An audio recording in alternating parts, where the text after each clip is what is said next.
2-bed house and we only paid 120k, including acquisition costs. Now, moving on to the dining room. More rising and penetrating damp Moving on to the kitchen. This kitchen is a pretty decent size. for a 2-bedroom house. And here is a main cellar room, which has a respectable ceiling height of almost 6 foot. It's pretty large and is actually as big as a medium-sized Double room. It also is the bedroom that overlooks the garden. Now it's time to start destroying the house. Oh yeah. See, you put like oven there.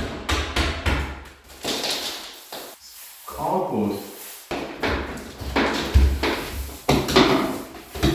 That's how they did it before. So at least the studs are like 40 centimeters apart. This is my worst. Look. See, it's not coming from here. It must be like here. It's very black. There you can see just over here, and all the water's piling up here. It's all built here. Yeah, I don't see this one.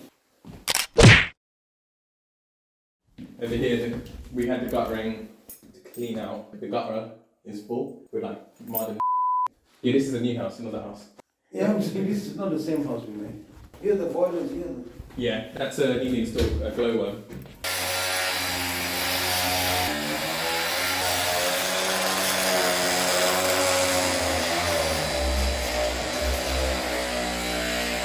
Give me Uma.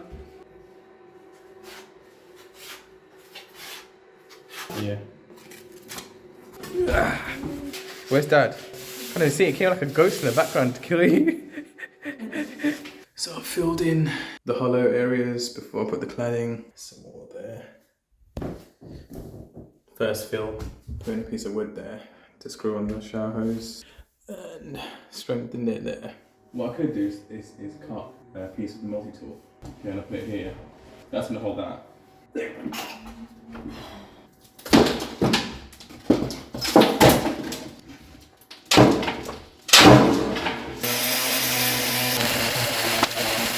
Ceiling was done. Well, taking up all the loose area where the water leak used to be. Look at this old lady. Watch up, watch up.